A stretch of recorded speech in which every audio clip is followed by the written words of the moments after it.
One thing I love when it comes to watch design is when someone can take something simple like a three-hand field watch and while still keeping it simple, make it completely unique. And Camp Watch Co. out of Los Angeles did just that with their field timer. I have in the Florida green version of the watch today, and it has some cool little surprises with it. Big thanks to Camp Watch Co. for lending in the watch. Really appreciate it. But let's get to it and check it out.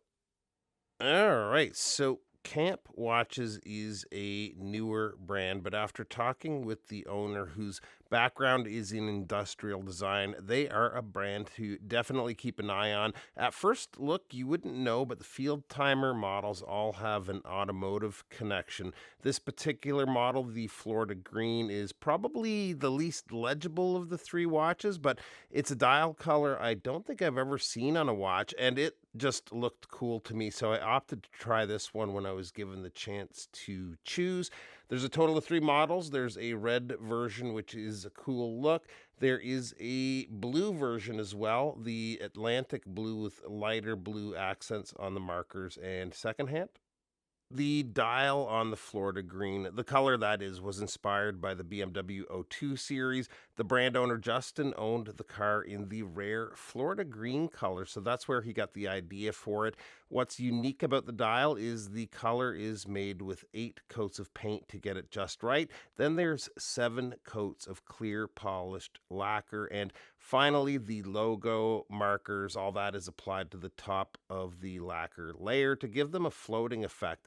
The lacquer is actually made by a Swiss company, Burlak, that uses the same material on the front end of Porsches and many other cars to protect them from stone chips. So, another automotive tie in there.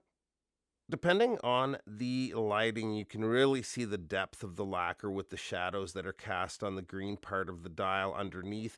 Up top, we have the company logo, which I think looks really cool.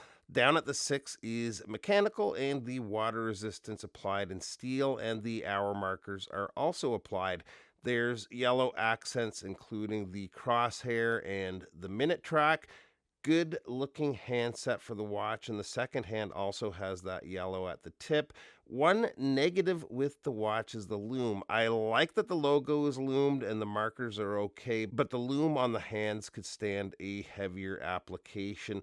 Love that they're using dual loom formulas like this, but it's not the brightest and fades quite quickly. The case at first seems kind of standard issue, but it's an interesting design when you look at the side profile. The lugs look almost straight and come to a point, but it's the underside of the lugs with that polished area that's different. The lugs actually do turn down, but the way it's designed, it's hidden. Even the drilled holes disappear being on that underside, especially on wrist. Through the display case back is the Salida SW210 hand wound movement. It's an 18 jewel movement adjusted in two positions, 28,800 vibrations per hour, and with a power reserve of approximately 42 hours.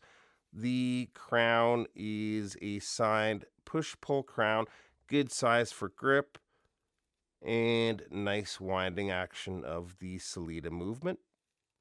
So one thing that's nice is the watch comes with three strap options, actually three straps as well as the travel roll here. I've mostly worn it on this gray strap. I like that it's backed with the color matched leather to the dial. This and the leather strap have one of the best buckles going. They're made with metal injection molded stainless steel, and love the way the letters stand so tall like that. Little things like this really help to take a watch to that next level. The leather is a good look on the watch too, even though I've only tried it on the watch briefly. The third option is the bond clip. I find they're only going to work on certain watches, but when they do, like it does on this, it's about as comfortable a bracelet as you can get. I'll hit you with the numbers here now, and size on the watch comes in at a case width of 38.9 millimeters. The lug to lug is 47 millimeters. Lug opening is 20 millimeters, and the thickness is 10.3 millimeters. That includes the AR treated sapphire crystal. Water resistance is 100 meters. And here it is on my 7 1/4 inch wrist. And yeah, legibility is a weak spot day and night with the loom, but the trade off for this color combination is totally worth it for me. Speaking with the owner, it sounds like he already has things in mind to improve the watch even more. So, looking forward to what they do next.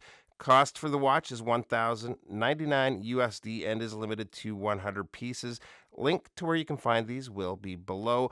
Overall, very much enjoyed my time with it. And like I said before, it's tough to make a simple three-hander like this unique, but they definitely did. Appreciate you taking a few minutes to stop by, and we'll see you real soon. Bye bye.